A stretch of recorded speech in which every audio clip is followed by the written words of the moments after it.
Herb রাইসের রেসিপিটা আপনাদের সাথে শেয়ার করব আগেই কথা দিয়েছিলাম, তাই আজকে নিয়ে এসেছি হার্ব রাইস। হার্ব রাইস বানানোর জন্য আমরা একটা কড়াতে অল্প একটু সাদা তেল ও 2 চামচ মাখন দিয়ে দিয়েছি। মাখনটা গলে গেলে ও তেলটা একটু গরম হয়ে গেলে আমরা ওতে 2 টেবিল স্পুন রসুন কুচি দিয়ে দেবো। দিয়ে আমরা ওটাকে ভালো করে ভাজবো।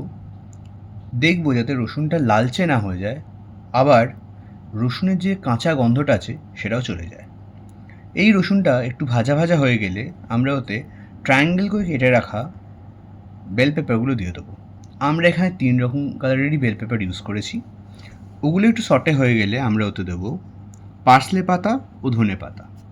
এখানে পার্সলে পাতাটা খুবই ইম্পর্ট্যান্ট, ওটা স্কিপ করা যাবে না, কারণ পার্সলে পাতা এটা খুব সুন্দর গন্ধ দেয় এই খাবারটাতে।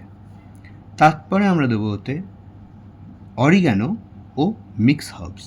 যেহেতু এটা হার্ব রাইস তাই মিক্স হার্বসটা খুবই জরুরি। এবার এটা দিয়ে আমরা ভালো করে মিশিয়ে নিলাম, আর এতে অ্যাড করলাম স্বাদ অনুসারে নুন ও স্বাদ অনুসারে গোলমরিচ গুঁড়ো দিয়ে এটাকে ভালো করে মিশিয়ে নিলাম। নিয়ে এবার এতে সেদ্ধ করে রাখা বাসমতি চাল দিয়ে দেবো, গ্যাসটা অফ করে দেবো, দিয়ে পুরো মশলা বা মিশ্রণটার সাথে রাইসটাকে ভালো করে মিশিয়ে নেবো। আমাদের এটা মেশানো হয়ে গেলেই হার্ব রাইস রেডি। আপনাদের কথা দিচ্ছি যে এটা দুর্দান্ত লাগবে, আপনারা অবশ্যই এই আইটেমটা একবার ট্রাই করবেন। এটা খুবই ভালো একটা মেন কোর্স আইটেম। আমার ভিডিও আপনাদের পছন্দ হলে লাইক, শেয়ার এবং কমেন্ট করবেন, আর রান্নাটা কেমন লাগলো কমেন্টও জানাবেন।